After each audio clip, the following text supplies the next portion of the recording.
Bhuvasuvaham Tatsavituhu Varenyam Bhargo Devasya Dhimahi Dhiyo Yona Prachodayate. Om Bhuvasuvaham Tatsavituhu Varenyam Bhargo Devasya Dhimahi Dhiyo Yona Prachodayate. Saudações, Abeli. Saudações, Alberto. Eu queria perguntar a vocês o seguinte: vocês estão conseguindo me escutar bem? O áudio tá legal? Como é que tá? Dá um sinal aí, um positivo, um coração, qualquer coisa, para eu saber se a gente está conseguindo se comunicar, se ouvir.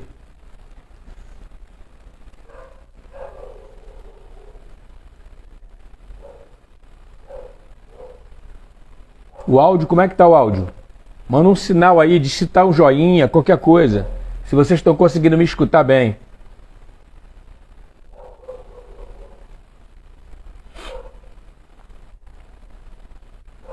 Show, valeu, Alberto, show de bola.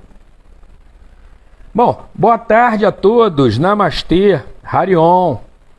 Estamos aqui para uma live, mais uma live, a semana foi toda de live, né? E essas lives são propositais, não tem acaso, tá? A ideia é rolar um aquecimento na galera para uma aula que vai rolar amanhã. Amanhã, dia 14, né, sábado, às 10 horas da manhã. Vai ser uma aula online, não é presencial. E a ideia ali é nós trabalharmos uma questão chamada sadhana no yoga, tá? Então, a prática que ela é gratuita, não tem custo algum. Agora, a inscrição dela é feita aqui pelo Instagram. Na bio daqui da Escola Jaya tem um link, você clica ali e você já vai para dentro de uma página se inscrever para a aula de amanhã. E aí ali você vai receber umas orientações de uma equipe que está me ajudando a promover essa aula e as outras informações vão ser dadas por lá, tá?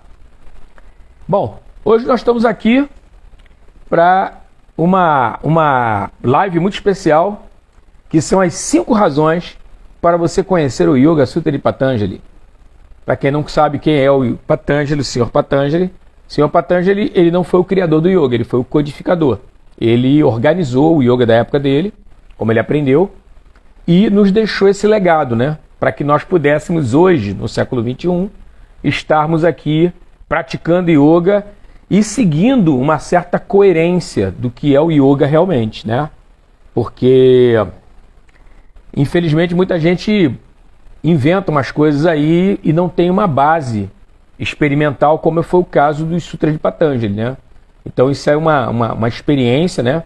Que foi feita ao longo de milênios. Isso vai sendo passado de uma pessoa para outra até chegar nos dias de hoje, como nós a conhecemos. Por isso que é muito importante nós buscarmos sempre uma boa referência de quem vai estar nos transmitindo conhecimento.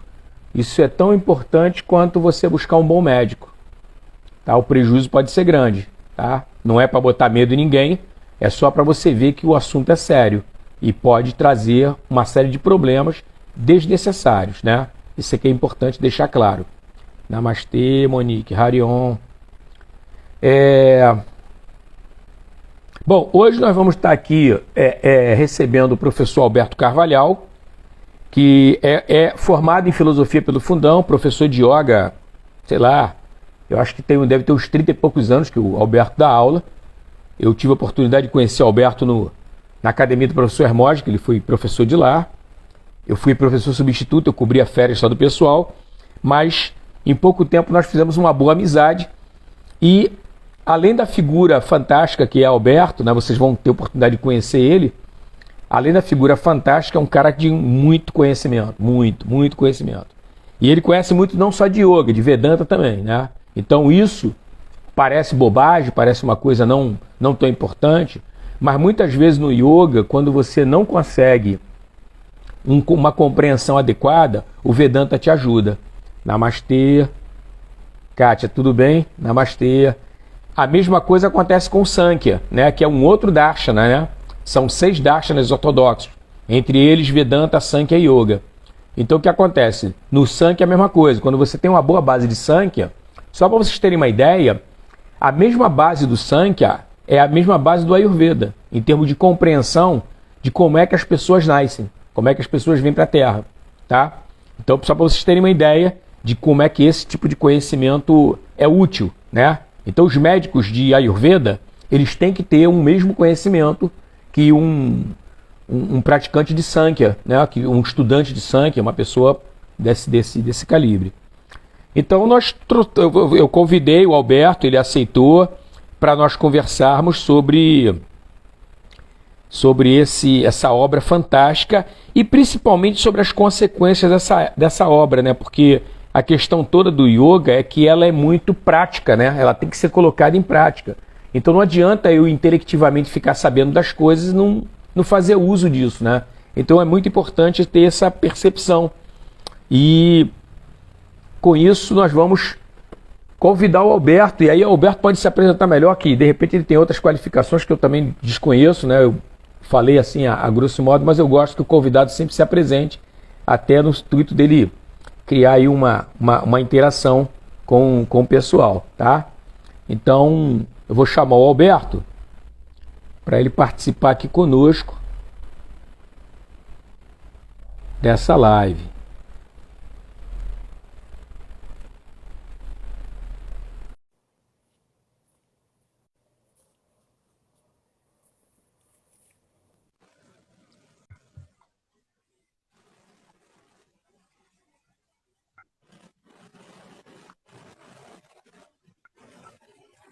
Saudações, Alberto. Oi, Alexandre, vocês estão me vendo? Eu não estou tendo aqui, não estou vendo minha imagem. Dá uma olhada na câmera se ela não está virada, se ela não está ao contrário. Às vezes acontece isso. Está escuro. Agora sim. Chegou a luz, pô. Chegou a luz. Desculpa. Não, que? Boa. Eu estou sem a minha assistente aqui, que é minha filha. Olha só, eu pareço mais desembaraçado, mas eu só pareço, cara. Eu andei dando uns mole na segunda-feira, aí eu fiz o treinamento intensivo, sabe qual é? Pô, afinal de contas, né, cara? Tô convidando o pessoal, tem que tentar melhorar cada dia, né? Namastê. É verdade. Namastê, boa tarde. Boa tarde já, né? É a Ana da Urca. Uma hora. Boa tarde, 1h da tarde. Minha vizinha. 1h da tarde. Minha vizinha. É sua vizinha? Legal. Narra, tá? Tô aqui em Botafogo, pertinho da Urca. Boa vizinhança, boa vizinhança.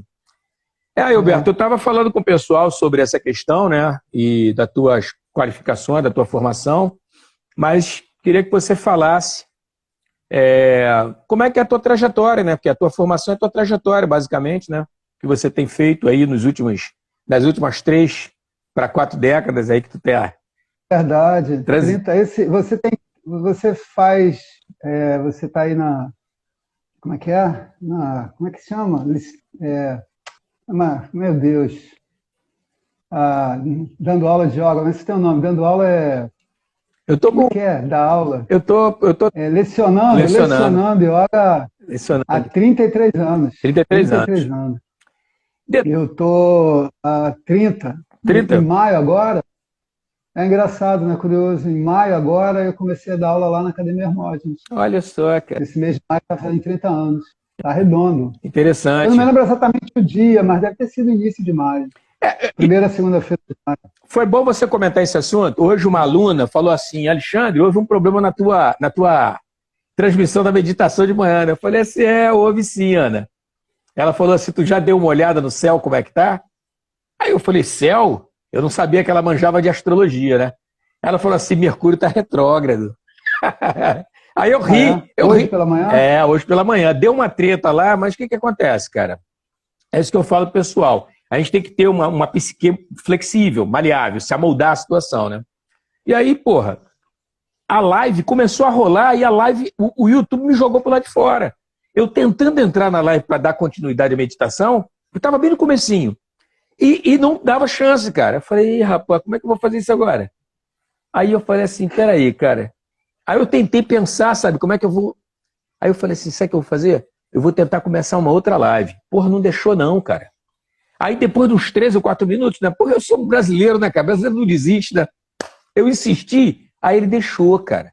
Aí eu acho que ele entendeu que a primeira não estava valendo, deixou para lá e abriu uma segunda. Aí eu botei a nomeação da live, que aquela live ali era uma live extra, né?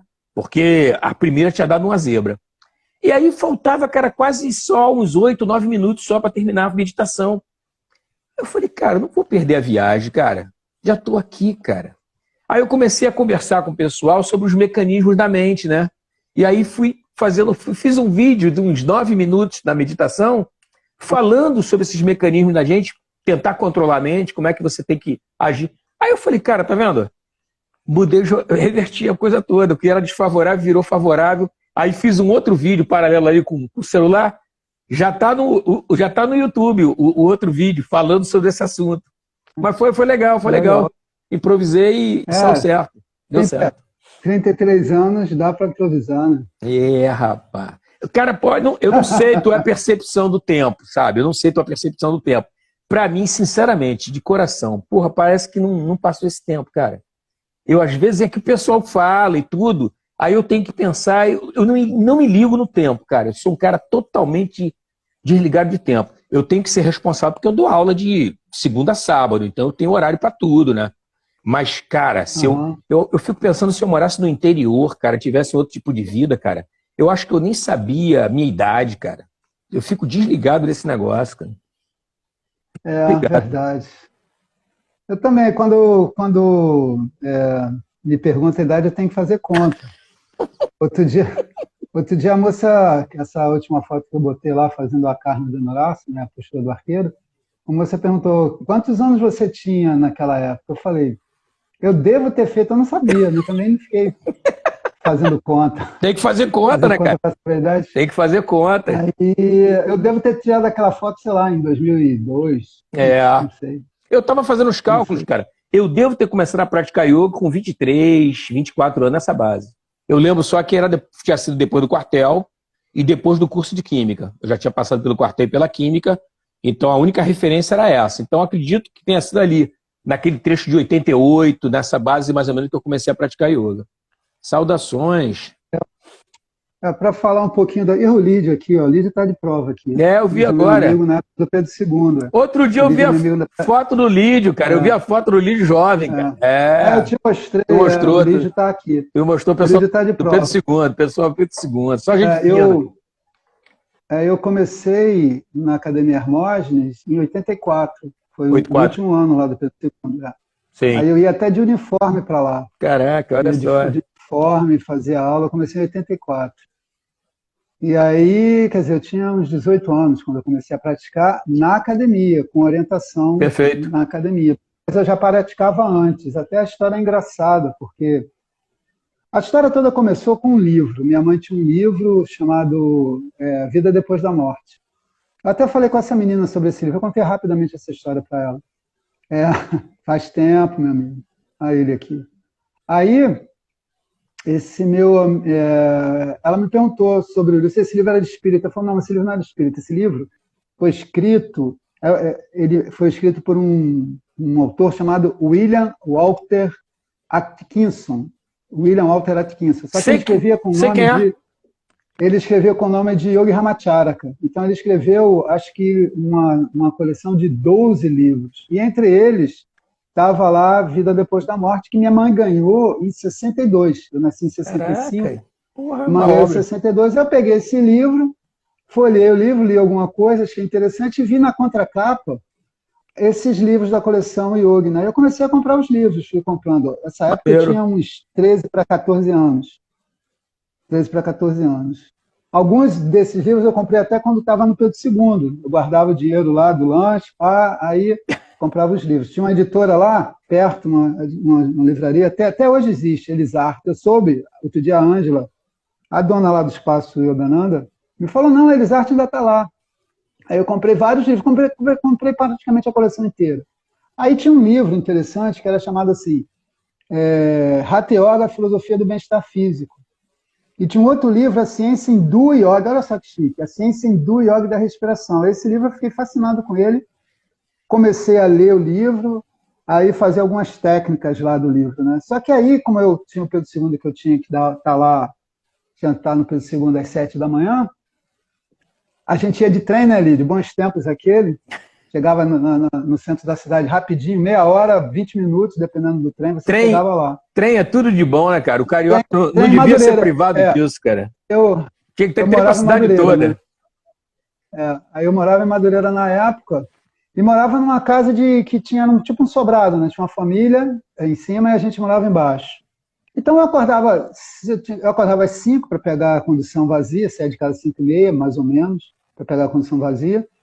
E aí você tinha que acordar às 5, ou então eu acordava tipo 4h30 da manhã para fazer os exercícios de respiração. 4 horas da manhã, fazer os exercícios de respiração. Só que tinha uma vizinha, eu tinha um exercício que eu fazia barulho, que era para estimular as células respiratórias, eu me lembro bem disso, eu batia no peito, fazia barulho. De madrugada, qualquer coisa é barulho. É, né? Verdade. Aí a vizinha de cima era plantonista, era enfermeira. Era enfermeira. Caraca. A minha mãe era uma mulher humilde, ela fez no máximo um curso de contabilista no 2º grau. Aí essa enfermeira chegou para minha mãe e falou: o que o Alberto faz lá? Ela sabia que era eu, né? O que o Alberto vai lá de madrugada, aquele barulho todo? A minha mãe, ele faz uns exercícios de respiração. Ah, isso faz mal, ele vai ficar mal. Começou a falar para minha mãe. Quem está aqui falando é o Lídio. Não, Lídio, falando do período do Pedro II. E se encontrar em Madureira. Muito bom. Aí essa vizinha tomou uma pilha na minha mãe. A minha mãe sabia que se ela chegasse na missa, ela falou: você não vai fazer, não ia adiantar. Que ia continuar fazendo. Só que essa foi uma jogada de mestre da minha mãe. Ela chegou para mim: Alberto, olha só, você não quer fazer yoga, não? Tem uma academia muito boa lá no centro da cidade, que eu ouvi falar, porque eu tenho um colega que faz lá. Lá no centro da cidade, você não quer fazer yoga lá, não? Oh, claro que eu quero fazer yoga. Era a Academia Hermógenes. Demorou, né? Demorou. Era a Academia Hermógenes. O curioso é que eu fui lá à noite. Na época a gente estudava de manhã, no Pedro II, aí à noite eu voltei, porque era fácil ir para o centro da cidade de trem. Eu voltei à noite e fui visitar a academia. Quem me recebeu foi o professor Hermógenes. Que maneiro aí. Eu assisti a aula na época, era o Orivaldo que estava dando aula lá, Norivaldo, não me lembro mais o nome dele.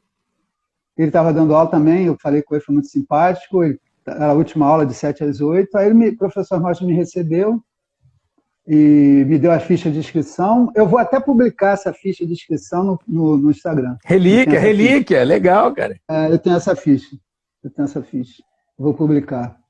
Eu estou até com vontade de publicar minha carteira de trabalho, porque eu tive carteira de trabalho, né? Maneiro. Assinado lá, registrado como professor de yoga. Show. Como professor de yoga. Isso há 30 anos atrás. Sim. Aí foi isso. Aí dali eu comecei, em 92, eu fazia aula com um professor lá.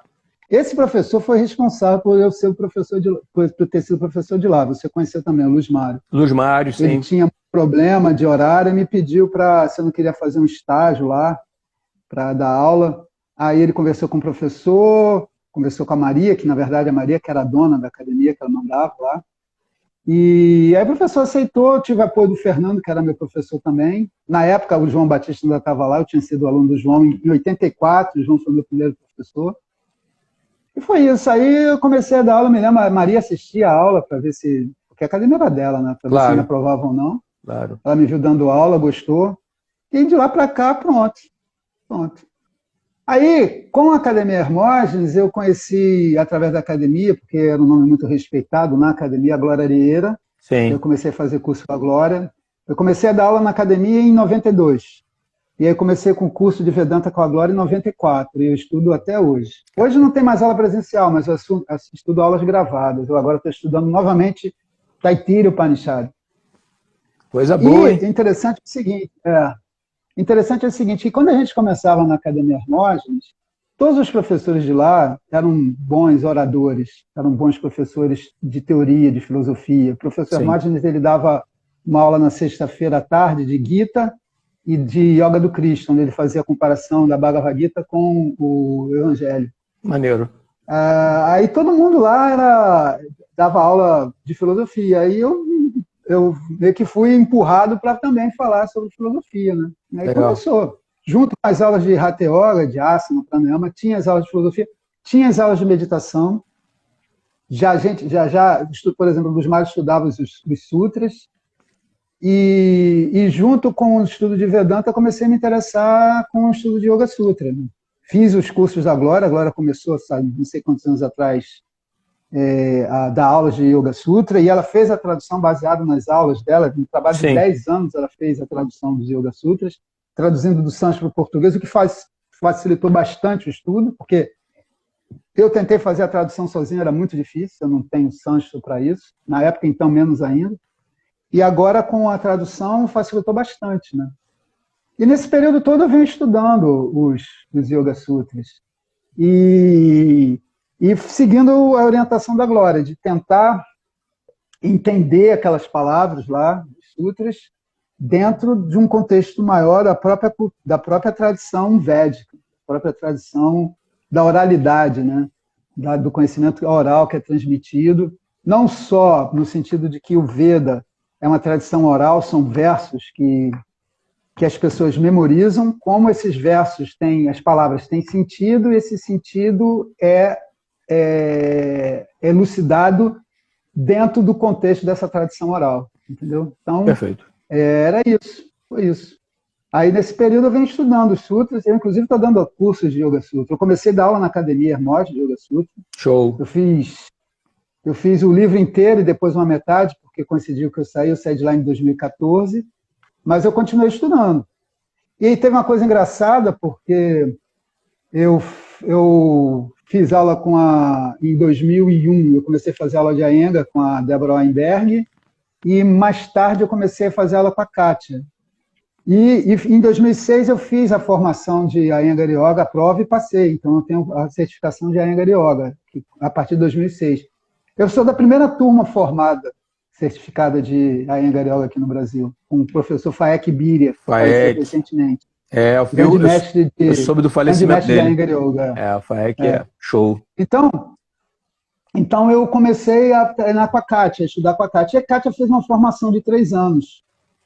E nessa formação de 3 anos, havia necessidade de ter aula de Gita e de Yoga Sutra. Sim. Eu tinha saído da associação. Não, ainda não tinha saído da associação, comecei na associação. Mas aí, no meio do curso da Kátia, eu acabei saindo, porque eu dei aula na associação também, onde você trabalhou como presidente. Exatamente, isso que eu ia explicar para o pessoal. Porque quando o Alberto está falando associação, ele está se referindo à BPY, onde eu fui presidente por 16 anos. O Alexandre foi dizer. Eu acabei. O Alexandre me convidou para dar aula lá, e eu dava aula de ética do yoga baseado nos Yoga Sutras. Certo. É o que você viu hoje, nessa semana, né? Os niyamas, que é a ética do yoga. Isso aí. E niyamas que vocês traduziram como é que acho a tradução muito boa que você usou? Niyama.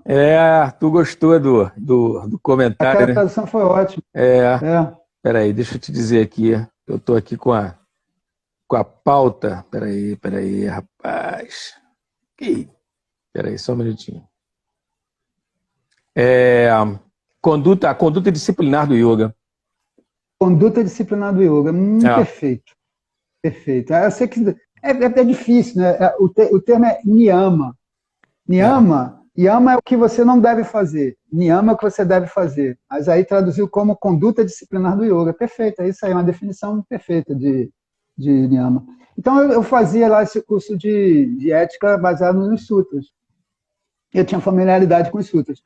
Aí eu fiz uma palestra que a Kátia pediu para fazer sobre as escrituras, e aí ela gostou da minha palestra, e eu falei, não, é porque eu estudo a Gita, estudo Yoga Sutra, estudo Vedanta há tantos anos. Já fazia bastante tempo, né? Aí ela falou, por que você não dá o curso aqui pra gente? É porque eu dava o curso aí eu dei o curso de Yoga Sutra e de Bhagavad Gita nesse curso de formação da Kátia. Eu acabei participando como professor de filosofia. E aí, na pandemia, essa turma que se formou no curso, sugeriu que eu desse, nessa pandemia, um curso de filosofia. Eu falei, por que não os Yoga Sutras? Aí eu comecei a dar um curso de Yoga Sutra, que durou 2 anos. Terminou... Bastante tempo. Dura mais ou menos 2 anos, porque aí eu fui analisando palavra por palavra, né? E aí eu não sei, nem me lembro quando esse curso terminou, acho que terminou esse ano. E aí antes do curso terminar, eu comecei um outro curso. Eu estou dando um outro curso agora, estou no iniciozinho do outro curso.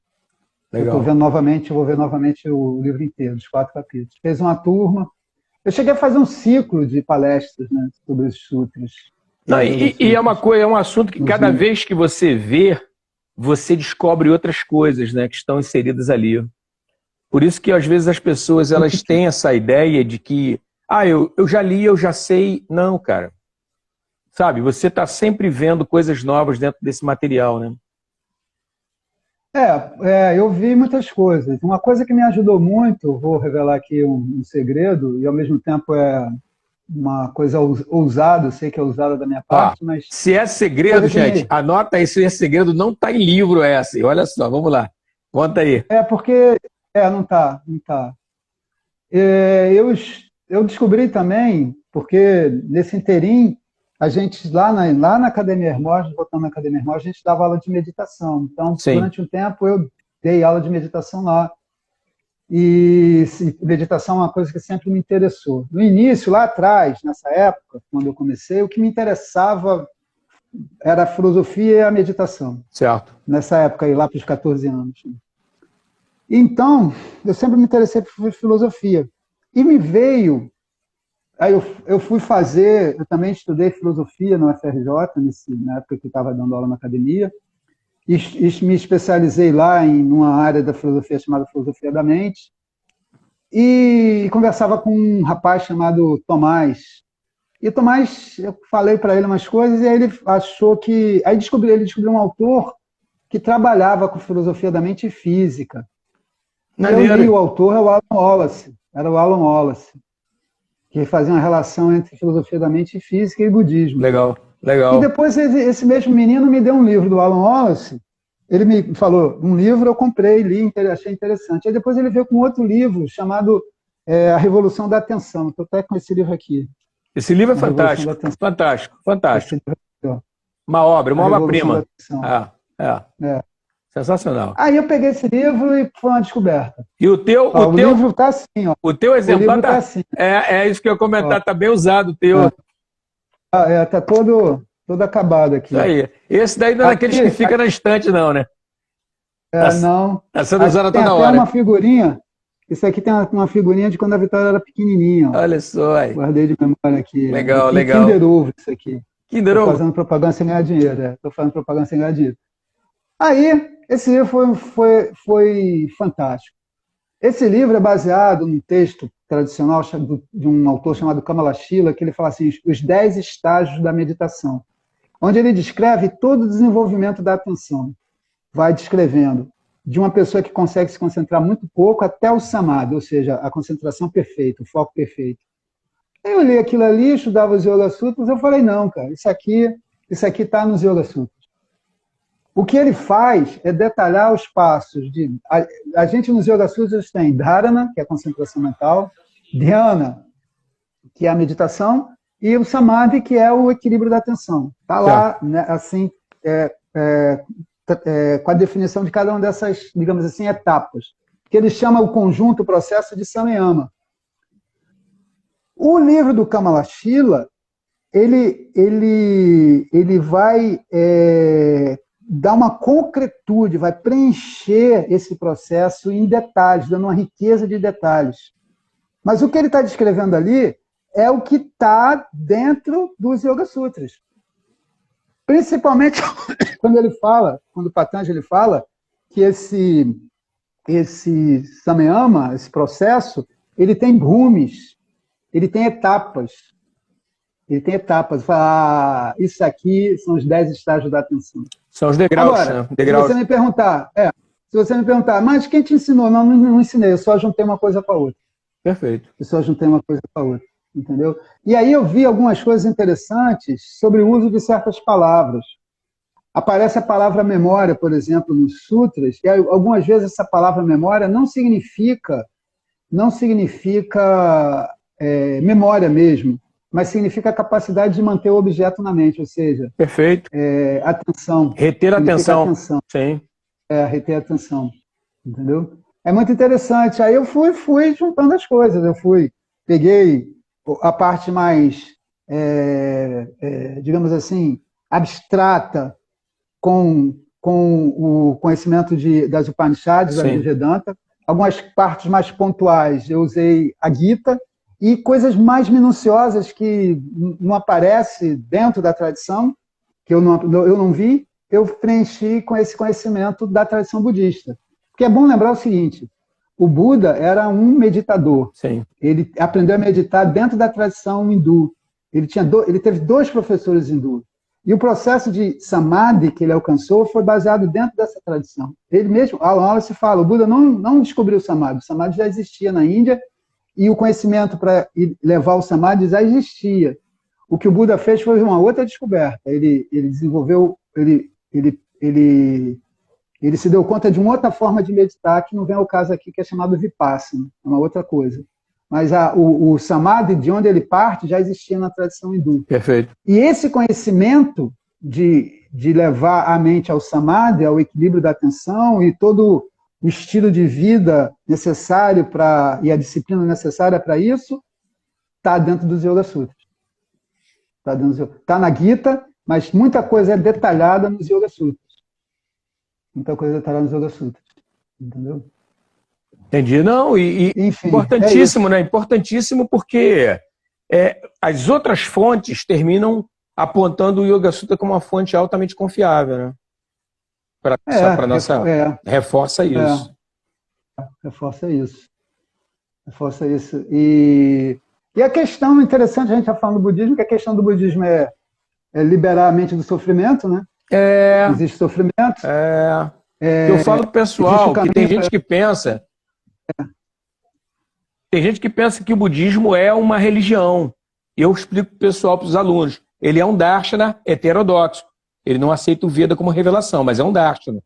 E a finalidade do darshana é remoção de aflições, de sofrimento, né? Sejam físicos, sejam psíquicos, né? E aí eu queria aproveitar o gancho dessa questão que você chamou a atenção do budismo como ferramenta, né, de erradicação de sofrimento pela compreensão, né, pela vivência, e perguntar a você sobre a questão dos kleshas, né, que são as dores, né? E aí, como é que a gente pode, de repente, estar fazendo essa conexão na sua visão para a gente estar removendo ou atenuando os kleshas na nossa vida cotidiana, né? Com yoga, que é o que a gente tem na mão, é a yoga, né? O interessante é que o budismo que sai dentro, que apesar de estar em oposição ao Veda, ele está dentro da história da Índia, né? Então ele é influenciado pela cultura védica, e assim como a própria cultura védica tem essa preocupação de libertar o ser humano do sofrimento. Certo. Isso é uma coisa bem interessante.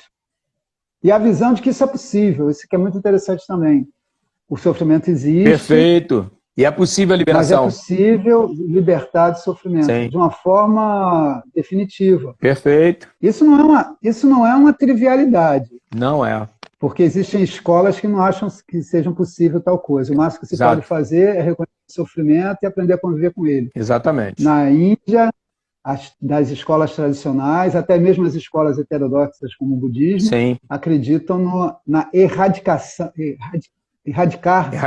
Acreditam em erradicar completamente o sofrimento. É isso aí. Né? O budismo ele fala que as 4 nobres verdades. O sofrimento existe, você parte disso, existe sofrimento. Você não nega, você reconhece a realidade, que o sofrimento está aí, que existe uma causa, que existe uma solução, existe um caminho para erradicar o sofrimento, e ele mostra o caminho, que é o caminho óctuplo. Tem uma definição na Gita sobre, agora eu esqueci o verso, que ele fala que yoga é o capítulo 6, mas eu esqueci o verso, não sei se é o verso 26. Não sei se é o verso 26. Que yoga é a desassociação com a associação com a dor e com o sofrimento. Isso é yoga, desassociar a mente do sofrimento. Porque o objetivo é a liberação. E a liberação significa isso, libertar a mente do sofrimento, das aflições mentais, basicamente. Porque a ideia, é interessante isso. Tudo bem, existem condições objetivas do sofrimento. Mas, se você der, tirar todas as condições objetivas materiais para o sofrimento, a pessoa ainda vai ficar insatisfeita. Ela ainda vai pensar assim, eu vou morrer, isso tudo vai acabar, e vai ficar angustiada. Sim. Porque, como a gente viu aqui, o tempo passa.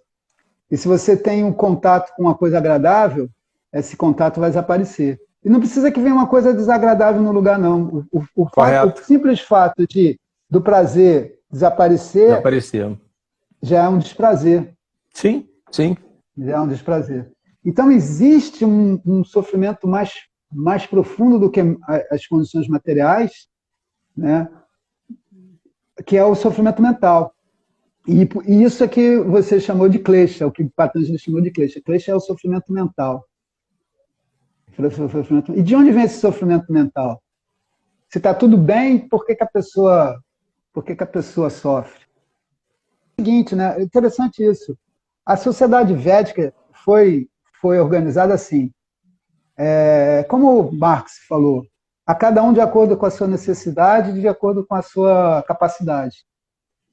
Você organiza a sociedade em castas, de modo que cada um faça o que ele pode fazer e tenha o necessário para ele viver. Ele tem a segurança, ele tem a prazer, todos, independente das castas. Tem segurança, tem prazer. Assim a sociedade funciona. Para que não falte nada para ninguém, entendeu? Mas mesmo assim, numa sociedade assim, onde as condições materiais de existência são garantidas, ele ainda percebendo essa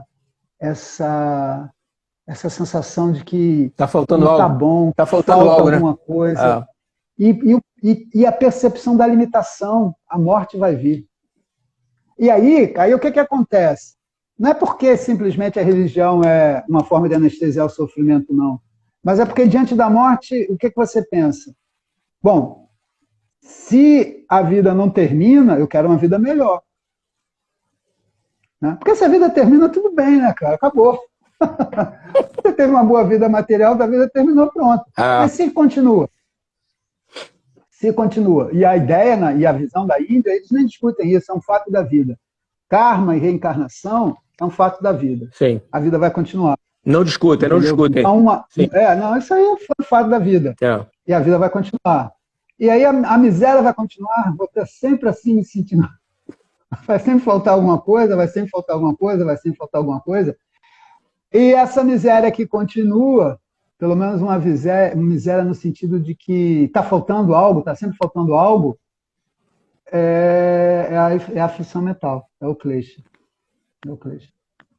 E como ela não tem, muitas vezes, uma base objetiva, que até tem, porque existe a morte, existe a limitação. Afinal de contas, a pessoa envelhece, adoece e morre. Não tem jeito. E pode ser que você não tenha um câncer, mas você vai ter uma gripe, uma dor de cabeça, Sim. vai tropeçar, vai ser... Né? Entendeu? O corpo é frágil. Sim. O corpo é frágil. A gente não tem uma carapaça. E a gente depende do outro. Claro. A gente depende do outro. A gente vive dentro de uma sociedade. E é isso, esse sofrimento que surge da própria mente é o klesha. E aí Patanjali fala disso. É interessante, é uma coisa muito interessante que eu gosto de chamar a atenção, é que como a definição que Patanjali usa, Patanjali vai dizer logo no segundo sutra que yoga é o comando sobre a mente, sobre as modificações da mente, sobre os pensamentos, né? Sim. Sobre as modificações da mente, que de um modo geral recebe o nome de pensamento. Para você ter um comando sobre a sua mente, você precisa conhecer a mente. Como a mente funciona, qual é a natureza da mente, para que você possa ter um comando. E aí, para você poder lidar com esse sofrimento mental, você precisa conhecer a origem desse sofrimento. Como é que a mente é tomada pelas aflições mentais, como é que a aflição mental surge, brota na mente. E aí ele vai dizer, o campo para o nascimento de todas as aflições mentais é a ignorância. É muito interessante isso. Sim. Aí ele vai trazer uma definição da ignorância. Aí é bem metafísico, tá? Mostra uma visão bem profunda do ser humano e da realidade de um modo geral. Porque o que se diz é que a gente tem 4 objetivos, são os Purusharthas. Sempre quando se fala na tradição, se fala desses objetivos. Purusha é ser humano, tem várias tradições, mas esse contexto significa ser humano. E Artha é o objetivo da vida. Existem 4 grandes objetivos na vida. A segurança, o prazer, que, né, pode preencher uma vida inteirinha na busca por essas duas coisas, segurança e prazer, que pode assumir várias formas, né? Várias formas. Pode assumir várias formas diferentes. E o interessante, isso é interessante isso. Quando a gente fala em felicidade, cada pessoa vai dizer, a felicidade é tal coisa. Mas se a gente olhar direitinho, qualquer coisa que você diga em relação à felicidade, vai cair numa dessas 4 categorias aqui que eu vou enunciar. Primeiro, segurança e prazer. E a segunda, como eu falei, a terceira, vem a morte. E aí, se vem a morte, espero que a vida continue. Se a vida continuar, eu quero uma vida melhor depois dessa. Então, o terceiro objetivo é uma vida melhor depois dessa. Mas a Índia acredita que mesmo o céu termina. O céu é um lugar muito bom, a tradição védica é um lugar muito bom, porque lá não tem a doença, não envelhece nem morre, e vai ficar lá durante, sei lá, todo o ciclo do universo vai ficar lá. Mas quando o universo desaparecer, o universo vai desaparecer, eles acreditam no universo cíclico, hoje a ciência está acreditando nisso também. Sim. Esse céu vai também, e você vai sair de lá. Você vai ter que vai sair do céu. E vai voltar novamente para a história toda. Ou seja, nem mesmo o céu vai satisfazer. Por quê? Porque o céu ainda que seja céu, tem um limite. Então, aí surge a 4ª busca do ser humano. O ser humano busca, em última instância, aquilo que não termina, aquilo que é de fato duradouro, aquilo que de fato pode preencher esse desejo do coração pela felicidade, que é o desejo pelo absoluto. O ser humano busca o absoluto.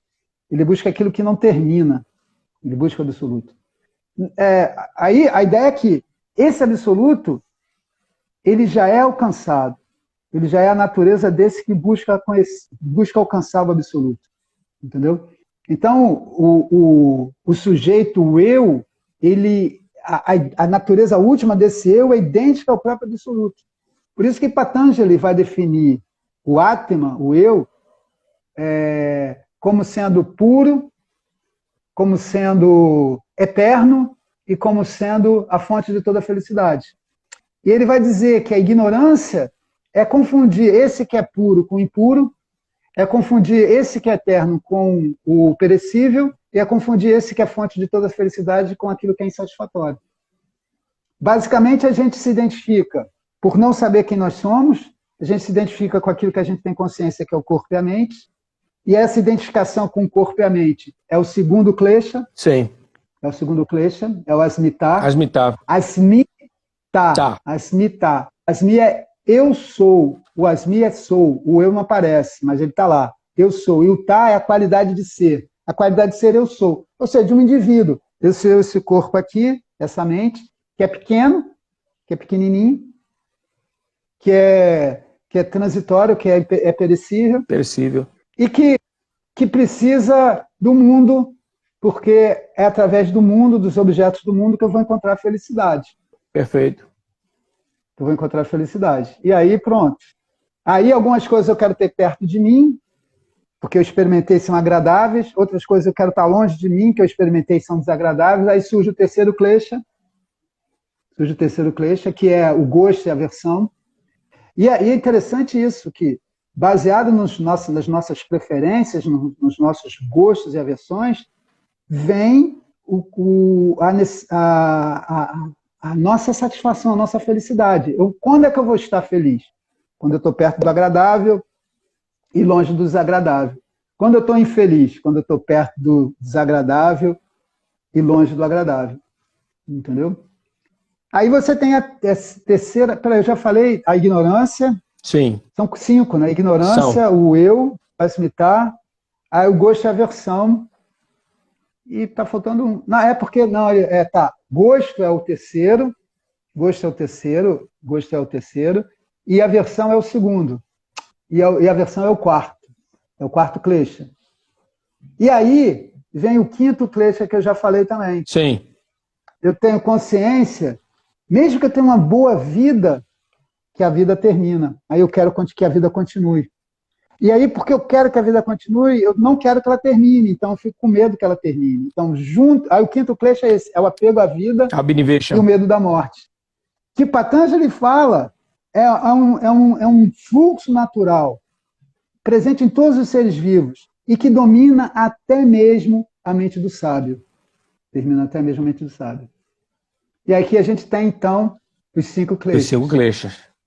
As 5 fontes de aflição. A ignorância, que faz com que eu me confunda e ache que eu sou esse indivíduo que está aqui, esse indivíduo relativo. Certo. E por conta disso, esse indivíduo que é limitado vai buscar o seu preenchimento no mundo, e esse mundo ele olha colorido com 2 coisas. O terceiro klesha. Qual é o primeiro colorido? Essas coisas são agradáveis. Eu quero perto. Perfeito. E o outro colorido, essas coisas são desagradáveis, eu quero longe. Então eu organizo a minha vida inteirinha para conseguir isso. Se eu conseguir, ótimo, mas a vida termina. Ah, mas se eu não conseguir, poxa, eu não tive tempo, queria que ela continuasse para eu conseguir. E aí o apego à vida. Sim. Não tem escapatória. Não, é. E junto com isso, medo. São 2 faces da mesma moeda, né? O apego à vida e o medo da morte, né? Medo do desconhecido. Medo da morte, E tem um comentarista, falando em reencarnação, tem um comentarista que diz o seguinte: a gente tem uma memória das mortes que a gente teve. E mesmo que essa memória não esteja clara, isso aumenta ainda mais o medo. Porque aquela memória da separação, do rompimento, fica de alguma maneira ali. Sim. Isso aumenta piora ainda mais o medo. É verdade. Força é verdade. A tendência. Agora, é aquele caso também, né? A gente está dentro do jogo, né, cara? E tem que jogar, não tem jeito, né? Então é tentar jogar o melhor possível, né? Não tem muito como sair disso, né? Agora, eu não sei, cara. Eu estava vendo essa questão como é que eu vou te falar? Essa questão do que nos é projetado hoje, né? Em termos de distração, né? O quão você acha que é tão diferente assim do que era projetado séculos atrás, como distração? Você acha que tem uma diferença? Tem uma diferença hoje? Enorme. É interessante o seguinte, que o Alan Watts fala isso, existem 4 símbolos da boa vida, que sempre houve na humanidade, que é o prazer, a riqueza, a fama e o elogio. Sempre houve isso. Sim. Sempre houve isso. Mas é interessante que com a criação da sociedade de consumo, onde a produção de bens materiais, nunca na história da humanidade, houve uma produção tão grande de bens materiais com a produção fabril, né? Com o capitalismo. Surge a fábrica, surge o capitalismo, que já existia o capitalismo comercial, mas o capitalismo sempre foi linkado com a produção de bens para venda. Perfeito. Para o lucro, para ganhar dinheiro. E surge uma demanda, existe uma produção grande de mercadorias e ao mesmo tempo uma demanda por elas. E o consumo, a necessidade do consumo. E junto com isso vem a necessidade de vender das fábricas. A fábrica precisa o tempo todo produzir e vender. E aí você precisa, se a pessoa não tem necessidade daquilo, que ela tenha necessidade. Exato. Entendeu? Ela não pode ser que ela não precise, mas a fábrica precisa produzir. Precisa ter lucro. Aí você tem que criar uma coisa que faça com que a pessoa tenha uma necessidade que, na verdade, ela não tem. Que cria uma necessidade nela que ela necessidade não tem. Eu acho que isso é a função da propaganda, né? Sim. Criar uma necessidade na pessoa quando ela não tem. Exato. Às vezes ela precisa mesmo, outras vezes não. Sim. E a pessoa é inundada. A gente tem também outra coisa que nunca houve na humanidade, uma informação muito grande. A gente veio o primeiro rádio, a primeira imprensa, né? Já no início do capitalismo, lá no Renascimento. Depois veio o jornal, né? O jornal impresso. Aí depois veio o rádio, aí a televisão. E junto com isso, quem sustenta tudo isso são essas grandes companhias. Tem um patrocinador, né? O patrocinador, quer dizer, tem uma necessidade de vender um determinado produto, que aparece na televisão o tempo todo, e agora aparece no YouTube, aparece em vários lugares, enfim. E a pessoa fica vendo aquelas coisas todas, criando nelas uma necessidade, que, na verdade, que pode ser que ela não tenha. E tudo isso só faz a mente ficar mais agitada ainda, mais aflitiva ainda. Cria mais demanda, mais desejo, mais necessidade. e a mente fica cada vez mais atormentada. No capítulo 6, novamente capítulo 6 da Gita, Krishna fala para Arjuna dessa visão do absoluto, da identidade do eu com o absoluto. E Arjuna fala para ele, Krishna, eu não consigo ver o que você está me falando, dessa yoga como igualdade, dessa identidade, porque a minha mente ela é muito agitada. Ele diz, a minha mente é atormentadora, poderosa, obstinada e agitada. É mais fácil dirigir o vento do que dirigir a minha mente. Agora imagina, Arjuna era um príncipe que vivia numa sociedade tradicional. Ele não via televisão, ele não via rádio, não lia jornal, ele não tinha acesso à internet, nada disso. Imagina a mente de hoje como é que é. A gente não precisa imaginar, a gente tem essa experiência. Sim, a dificuldade. Todas essas demandas, todas essas necessidades, que às vezes são reais, outras vezes não são. Sim. E isso agita a mente, isso aumenta a aflição mental. Aumenta a aflição mental. Não é à toa que Patanjali vai colocar um remédio lá, né? A gente estava falando sobre isso, para Pratyahara. Selecionar a informação que chega para você, não se expor a certas informações. Tem que ter filtro. Simplesmente, tem que ter filtro. Simplesmente não se expor. Sim. Simplesmente não se expor. Porque aquilo vai perturbar. Certeza. Vai perturbar. E às vezes é mentira. Ainda tem isso, né? Ainda tem isso, é informação falsa. E fundamentalmente é mentira, porque o que o cara te promete? Se você consumir isso, se você comprar um carro, por exemplo, você vai ser poderoso e feliz. Você vai ser feliz. Você não vai ser feliz. Você vai resolver uma circunstância relativa da sua vida. Você vai ter uma facilidade de trânsito. Mas junto com isso, vai vir problemas. Pode ser que você não tenha essa facilidade, pode ser que você fique preso num engarrafamento, pode ser que você não consiga estacionar onde você chegar, pode ser que você seja roubado, pode ser que o carro quebre, pode ser que aconteça um acidente. Isso não aparece no comercial. Não. Essa parte ninguém mostra. Verdade. Isso não aparece no comercial, entendeu? Então, se o cara acha que vai ser especial por causa do carro, vai ser feliz por causa do carro, vai resolver tudo por causa do carro, ele está comprando uma mentira. Agora, se ele vê que o carro serve para alguma coisa que ele quer e pronto, é uma necessidade circunstancial que ele vai preencher, tudo bem. Aí ele não está comprando uma mentira, mas se ele embarca nessa ideia de se você tiver um cartão de crédito, você vai satisfazer todas as suas necessidades, você vai ficar endividado, isso sim. Não procede, com certeza. Não, com certeza. Cara. Antigamente as pessoas guardavam o dinheiro e compravam. Sim. Hoje em dia, para que o consumo continue, as financiadoras te emprestam dinheiro.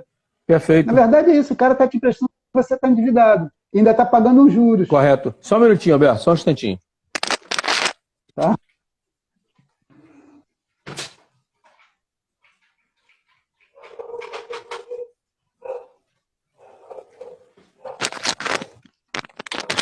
Ou seja... Desculpe. Nada. Não, ou seja, hoje em dia, a necessidade dos Yoga Sutras ainda é maior. A necessidade da yoga ainda é maior. Sim. Para acalmar essa mente agitada. É isso que eu ia comentar contigo, a importância da gente praticar yoga. Né? E é isso que a gente está com a proposta para amanhã, né? A gente começar um outro ciclo, né? De mostrar como é que a pessoa pode colocar isso no dia a dia dela. Não é uma prática, né? Aquela prática de 2 horas, 3 horas, porque ela não tem esse tempo. Ela não dispõe desse tempo. Mas que ela faça uma prática consistente, substancial. É aquela história do pouco com Deus é muito. Entendeu? Pouco com Deus é muito. Muito sem Deus é nada. Você trabalhar, olha, o que eu preciso? Eu preciso disso. Vou trabalhar isso. Quanto tempo? Alberto, dá o depoimento aí. Há quantos anos você estuda o Brahma Sutra? Aí, explica o que é o Brahma Sutra para eles. Brahma Sutra é um texto de análise. Brahma é o absoluto, tá? Sutra são aforismas pequenininhos, frases com o mínimo de palavras, como o dos Yoga Sutras, o mínimo de palavras e o máximo de sentido, o máximo de significado. E o Brahma Sutra vai fazer uma análise da segunda parte dos Vedas, que tem como tema o absoluto. Essa parte final dos Vedas são as Upanishads. Upanishad significa aquele que desgasta o samsara, que é sofrimento existencial, significa aquele que elimina a ignorância, e o Upanishad também significa aquele que leva a Brahma através da clareza, leva o absoluto através do conhecimento. E o Upanishad também tem um significado interessante, que é estar sentado aos pés do mestre. Assim, você está sentado perto, mas numa condição de aluno, de alguém que quer, de aluno, que alguém quer ouvir o que o mestre tem para dizer que ele não sabe. Sim. Então ele vai ouvir. Então, Upanishad são esses textos que vão falar dessa identidade. E o Brahma Sutra foi escrito por Vyasa para fazer uma análise desses textos. Esse é o primeiro, Atato Brahma Jinyasa. Agora, então, que você tem as qualificações de desejo de conhecimento, agora Brahma Jinyasa. Brahma é o absoluto, Jinyasa é a análise. A gente vai fazer uma análise sobre esse conhecimento de Brahma. E a gente só estuda 4 sutras. E eu estudei com a Glória o Brahma Sutra 2 vezes. Quando eu tinha 10 anos de Vedanta, eu estudei o Brahma Sutra. E agora, pouco tempo antes da pandemia, 1 ano, 2, eu terminei o 2º curso de Brahma Sutra. O Brahma Sutra é isso, é um texto de análise onde você, depois de ter estudado Vedanta, estudado as Upanishads, estudado a Bhagavad Gita, você tem uma visão geral para entender qual é a essência, o que é que esses textos estão falando, sobre o que é que eles estão falando, e fundamentar isso, né? Perfeito. Ou seja, olha, o texto está falando, o essencial é falar da identidade do eu com o absoluto. E aonde aparecem os versos que fundamentam esse conhecimento? Aí está aqui, ó, aparece em Taittiriya, aparece no Mandukya, vai enumerando, aparece na Bhagavad Gita, esse que é o Brahma Sutra, entendeu? É um texto de análise para você ter uma visão geral e fundamentar essa visão geral. Perfeito. Do que é e essencial, não é geral no sentido de é essencial, é fundamental. E dá detalhes. Você vai ter um estudo com consistência. Aí você só estuda os 4 primeiros, e se você tem um estudo e tiver sânscrito, você pode seguir estudando sozinho. Eu tenho um estudo, mas eu não tenho sânscrito para seguir, né? Para estudar sozinho. Esse eu não tenho. Um dia, quem sabe. Não. E é isso. Mas por que a gente falou de Brahma Sutra? Não, eu estava falando por o seguinte, essa questão de você estudar para você ver realmente o que é essencial para a sua vida. Entendeu? Ninguém está dizendo que você não possa consumir. Você vive numa sociedade de consumo. É normal você consumir. Mas você fazer a filtragem daquilo que realmente você precisa. Eu preciso disso. O que é necessário e o que não é. Entendeu? Porque senão você fica ao sabor do vento. Você é jogado de um lado para o outro. E, no final das contas... E tem uma maldade nessa história, que é a ignorância de tanto de quem vende essa tese como de quem compra, é de achar que a felicidade está naquilo ali. Não, exatamente, né? Exatamente. Uma relação isso aí. Nesse sentido uma relação. Não tá. E nem uma pessoa é um objeto para te trazer felicidade. Uma pessoa é uma pessoa. Não, exatamente. Também tem isso. Exatamente. Uma pessoa é uma pessoa. Ela tem subjetividade, ela é como você quer ser feliz, não quer sofrer. Então sim, você não pode querer arrancar daquela pessoa a sua satisfação a todo custo. Isso aí não vai rolar. Verdade. E projetam, né? As pessoas projetam no outro. Né? Minha felicidade está nela. Ela vai me tornar feliz. Se for assim, então vai ser só fonte de sofrimento. Sim. Se é isso, então vai ser só fonte de sofrimento. Verdade. Né? Não confundir, isso é coisa importante. Amor com apego. Sim, isso é importante. O amor, a gente, dentro da tradição, dentro da própria tradição dos sutras, amor como é que eles chamam? Maitri, bondade amorosa, o desejo que o outro seja feliz. Perfeito. Junto com a compaixão, karuna, que desejar que o outro se liberte do sofrimento, de suas causas. Correto. E o apego não. O apego eu quero que o outro me faça feliz. Exatamente. O outro tem que estar aqui comigo. Claro. Se preencher essas exigências aqui, me satisfazer, né? Tem que me satisfazer. Se preencher essas exigências aqui, eu gosto. Se não satisfazer... É isso aí. Os gostos e aversões, a gente não só projeta nos objetos, a gente projeta nas pessoas. Sim. Essa pessoa aqui é amiga. Essa pessoa aqui me favorece. Essa pessoa aqui é inimiga. Essa pessoa aqui não me favorece. Essa pessoa aqui é indiferente. Sim. Nem uma coisa nem outra. Verdade. Tem o caso do neutro. É isso. Sim. Do neutro. Que não aparece nos sutras, né? Porque o neutro é neutro. Mas está implícito. Correto. Você tem um gosto, aversão e o neutro. Correto. Tem um gosto, aversão e o neutro. E o mundo é assim, coisas que a gente gosta, coisas que a gente não gosta, neutro. E as pessoas também. Gosto, não gosto, neutro. É verdade, verdade. Gosto, não gosto, neutro. Mas isso é fonte de aflição. Sim. Alberto, vamos ter que parar, porque o tá tempo... bom, né, a conversa. Não, vamos fazer outras, cara. Vamos marcar. Limite. Vamos marcar para a gente não ser derrubado pelo Instagram. Sexta-feira. Vamos marcar, vamos ver se de repente na próxima sexta-feira a gente já combina alguma coisa e dá prosseguimento. Vamos fazer outra coisa. Vamos exatamente. Sim, vamos sim. Hoje foi legal, a conversa foi boa. Não, muito boa. Sem querer ser pretencioso. Mas não, porra, tem que ter senso crítico, porra. Foi boa, foi bem pra caramba.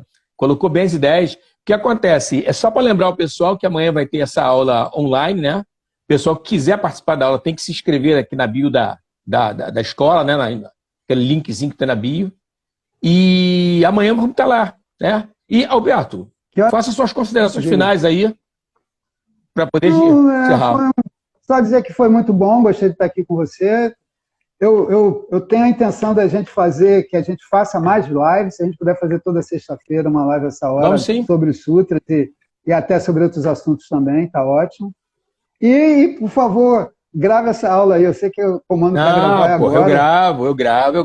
Aí depois eu compartilho aqui. Não, com certeza, eu vou te mandar.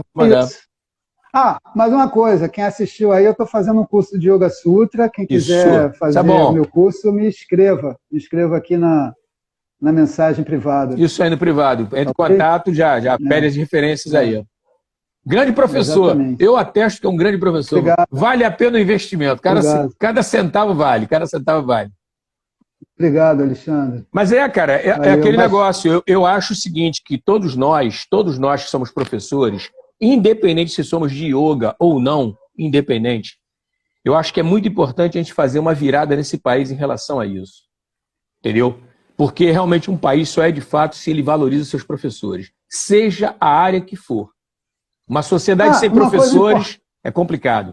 Uma coisa importante, quando alguém chama assim, mestre Alberto, eu falo, eu não sou mestre, mas eu não sou instrutor de yoga. Também não. Aí não. Também não. Sou professor de yoga. Professor também, eu também. Penso igual. Instrutor. Nem mestre, nem instrutor. Nem mestre, nem instrutor. Até porque se a gente quer que a nossa profissão seja reconhecida, a gente tem que chamar pelo que ela é. Claro. É isso mesmo. Professor. É isso mesmo. É assim. É isso aí. Se você quer, é como se fosse uma palavra de ordem. Eu sou professor. Perfeitamente. Eu sou instrutor. Que isso? 30 anos? Não. Você 36? Não. Que isso? Não. Professor tá de boa. Não precisa ser mestre. Aí tem mais. Professor tá Vamos dizer uma coisa. Vamos fazer uma propaganda aqui da gente. A gente vive de dar aula de yoga. Isso é importante. Nós somos professores profissionais. Vivemos disso. Eu estou há 30 anos sustentando a minha família. Isso também. Minha filha estuda com o meu trabalho de professor de yoga. Isso mesmo. Eu não tenho quem me financie, nem o Alexandre. Não. Nem o Alexandre. Nem o Alexandre. Verdade. Entendeu? Não tem nem eu. É nosso trabalho. É como disse o professor De Rose, o mestre De Rose, é o nosso ganha-pão. Nosso ganha-pão, cara. Você lembra daquele movimento para reconhecimento da nossa profissão? Exatamente. Pessoas que ou não participaram, não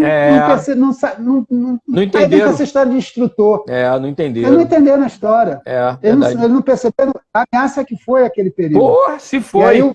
Aí o mestre De Rose falou, é o nosso ganha-pão. É verdade. O cara não pode proibir a gente de trabalhar. É verdade. E nós somos professores. Hoje não, mas outra live, eu vou até contar o kshatriya chamado Alexandre, que bateu de frente com o presidente do Conselho Federal de Educação Física, e eu vi o branco do olho dele, cara. Ele ficou preocupado. Não. E que história é essa, meu irmão? Conversa é essa, cara? Sabe o que acontece, cara? É uma relação de respeito, cara. Você tem que respeitar tudo. Não é uma coisa ou outra, não. Sabe por quê? Porque Deus é tudo. Se Deus é tudo, você tem que respeitar tudo. Exatamente. É por aí. A natureza é sagrada, né? Natureza é sagrada. O universo é sagrado. Entendeu? E o camarada, e o cara por conta de ego, de mesquinharia, de dinheiro, cara, tá querendo passar por cima dos outros. Que isso, cara? Isso não existe. Outro dia a gente conversa, cara. Outro dia Senão a gente vai conversa. estender mais uma live para a gente falar sobre isso. Tem história, tem história. Alberto, obrigado. né? Valeu, namastê. Namastê. Brigadão, Valeu. gente. Brigadão, gente, Até a pela próxima. presença aí. Espero vê-los em Valeu. breve. Obrigado a todos. Namastê. É isso. Namastê. Tchau, Valeu. Alexandre. Fica com Deus. Fica com Deixa eu ele. ver como é que sai daqui.